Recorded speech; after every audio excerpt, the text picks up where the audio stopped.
Society wants women to play nice and not be bitches. But is being a bitch so bad? There is an art to being a bitch and getting what you want.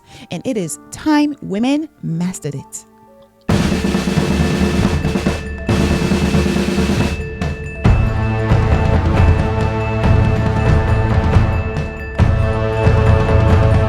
Welcome back to Vixen Cinema. I am your host, Abby, and this is a show where I take a deep dive into movies with complex female characters. Today, I want to explore films that feature women who aren't afraid to go after what they want, who aren't afraid to be demanding, selfish, and maybe even a little cruel. Women who aren't afraid to be bitches. And it's time we all learned it by exploring these movies featuring some of my favorite bitches and dive into the topic of how to be strategically selfish. So grab a glass of wine and sit back as we first dive into Dangerous Liaisons, a 1988 film starring Glenn Close, Thurman, Michelle Pfeiffer, and other male actors. Let's begin. 18th century France, the Marquise de Merteuil. Do not kill me with the pronunciation. I am trying my best. I am not French. Played by Glenn Close, is a woman scorned when her ex-lover breaks up with her to marry a young, naive virgin named Cecile.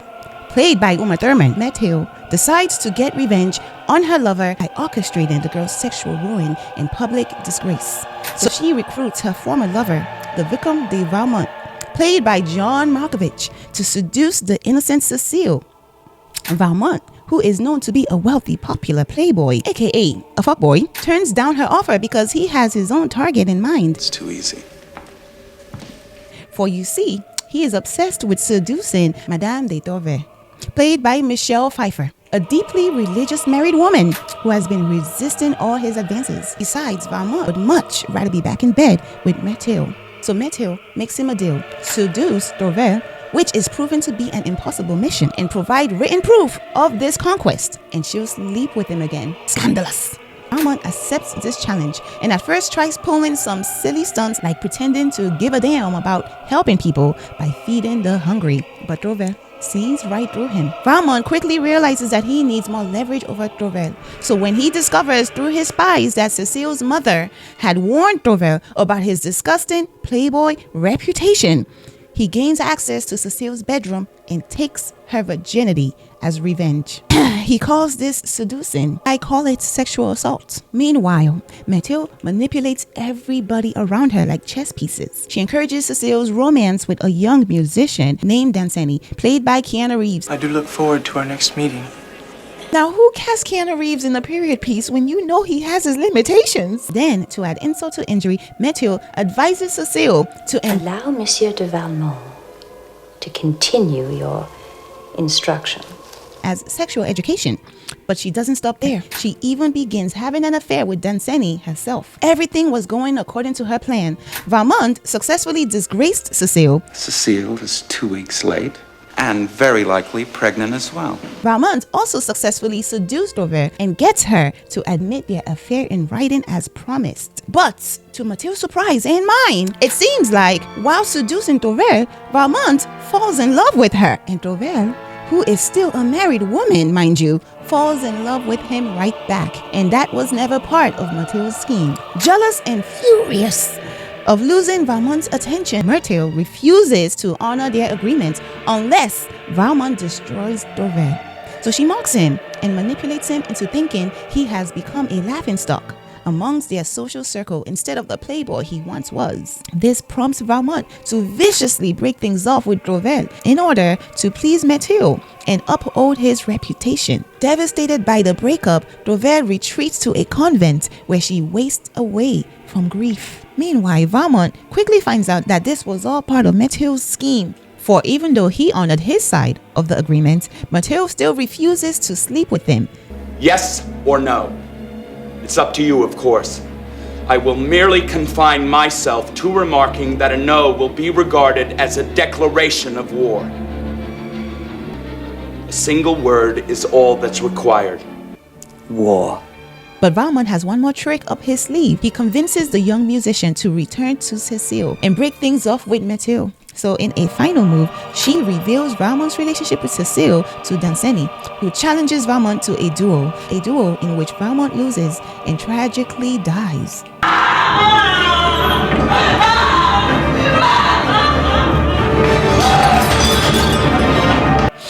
but not before telling Danceny everything and giving him all of Merteuil's intimate letters as evidence of her manipulation. When Thurman learns of Valmont's true feelings, she also dies of heartbreak. Meanwhile, Merteuil's letters are circulating throughout Paris, exposing her schemes and destroying her reputation. And left with nothing but the knowledge that her thirst for revenge ultimately destroyed everyone, including herself. Whew!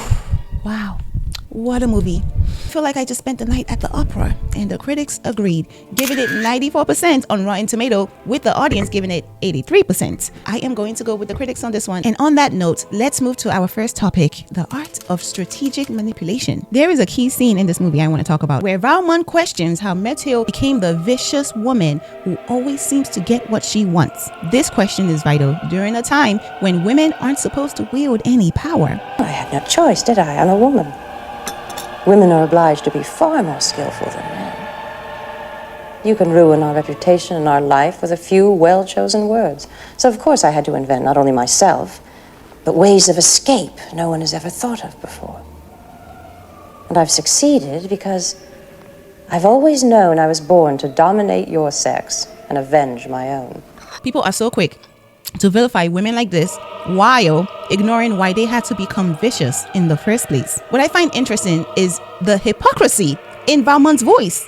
This man is literally worse than her, but he is smugly questioning her morality while actively trying to seduce a married woman and sexually assaulting Cecile. Yet he had the audacity to question her. And that's the world we're living in, guys. Just look at the current political climate we are in.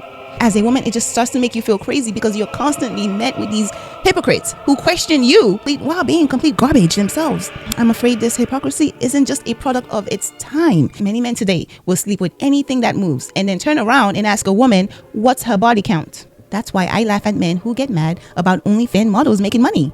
Because men love sexual women, but then they hate when women profit from that sexuality. Because you wanted to use and sexualize her for free. You thought you were using her, but now you're mad because you find out she's using you. This is why I love that character. It's very refreshing to see women own their sexuality. And that's why Sex and the City was a hit show, with Samantha being one of the most popular characters on that show. And that's why people also love the 1999 remake, Cruel Intentions, for those who haven't seen it. But I'll make this quick because the story is pretty much the same. Wealthy teenager Sebastian and Catherine, step-siblings, who make a bet that she will sleep with him if he's able to seduce the new virgin in town named Annette. Catherine is the queen bee of their elite high school, and Sebastian is the playboy who is used to seducing every woman he meets. Cecile, the only character with the same name in the remake, is an innocent, naive virgin who was the original target of Catherine's scheme because Catherine believes she stole her boyfriend. Just like in Dangerous Liaisons, while trying to seduce Annette, Sebastian ends up falling in love with her. This pisses off Queen Bee Catherine, and she tries to bring them all down. The key difference in the remake is that the ending was changed. In the remake, Annette survives, and she is the one who actually exposes Catherine, unlike in the original movie. Personally, I think Sarah Michelle Gellar, who plays Catherine, did a decent job, but can never live up to Glenn Close because those are big shoes to fill. On the other hand, I actually think Reese Witherspoon does a better job than Michelle Pfeiffer playing Annette. She was able to find a balance between Annette's innocence while showcasing her strengths. Annette's character in the remake isn't as naive as Michelle's. They made Annette a stronger character because they needed her to survive at the ending of the movie instead of just wither away in a convent, which I personally preferred. But I am aware that Michelle's character is a product of her time. That is how a virtuous woman of that time behaved. So even though I love Dangerous Liaison, I actually prefer the ending of Cruel Intentions because I've never been a fan of dramatic Shakespeare-like ending where everybody dies. I love a good revenge ending. Now, I quickly want to talk about this idea of the innocent woman versus the manipulative woman. What's interesting about both these films is they present us with this classic juxtaposition we see everywhere in cinema, the innocent woman versus the manipulative bitch. And notice how this plays out visually. Blonde Reese Witherspoon as innocent Annette versus brunette Sarah Michelle Gellar as manipulative Catherine. In Dangerous Liaison, both characters are blonde. I will give them that, but I doubt they would have ever made Michelle Pfeiffer's character brunette. This pattern is everywhere in media, and it's not accidental. The hair contrast duo is a popular trope where a character with dark hair is depicted as evil or morally ambiguous, while a character with fair hair, often blonde, represents goodness, innocence, or naivety. We saw it in Gossip Girl's blonde Serena versus scheming brunette Blair. Even in Disney, we get innocent blonde Cinderella versus her dark-haired evil stepsisters, and they were evil. Like, a lot of these characters deserve the title. They are manipulative, evil characters. But Rapunzel and her long locks being used by her evil, older stepmother. I've also noticed sometimes a little bit of an age difference in this duo, but I'm not going to get into that. All I'm pointing out is there is a constant push of blonde equals innocence, and it's rooted in white supremacy. The pure blonde woman becomes the ideal victim worth protecting, while dark-haired women get cast as the schemers and manipulators. So, as if there is anything wrong with scheming a little. God forbid a girl has ambition. So I am an advocate for being a manipulative woman, but there is a dark side to this. There is a difference between being strategically selfish and being destructively cruel. When you are being a bitch for sport, when you're manipulating innocent people for your own entertainment, that's not strategy. That's just a narcissistic woman. Merteuil's downfall teaches us this perfectly. She didn't just want to win. She wanted everyone else to lose, and that's not being a real bitch. Her need for control and revenge didn't just destroy her enemies, it destroyed everyone, including herself. That's just being jealous and bitter, and you have to know the difference if you want to master the art of being a real bitch. A real bitch walks into a room and captures everyone's attention solely with her confidence, not by lashing out. It's an internal thing. Even if there are people in the room who might not like her, their opinion will not change how she feels about herself, because that is a real bitch. That's what a real bitch is. It's not about lashing out. It is truly like internal work. A real bitch only uses the power of being a bitch as defense. In simple words, a real bitch doesn't start it, but she finishes it. The art of being a bitch isn't about being cruel. It's about setting hard boundaries and not apologizing for having standards.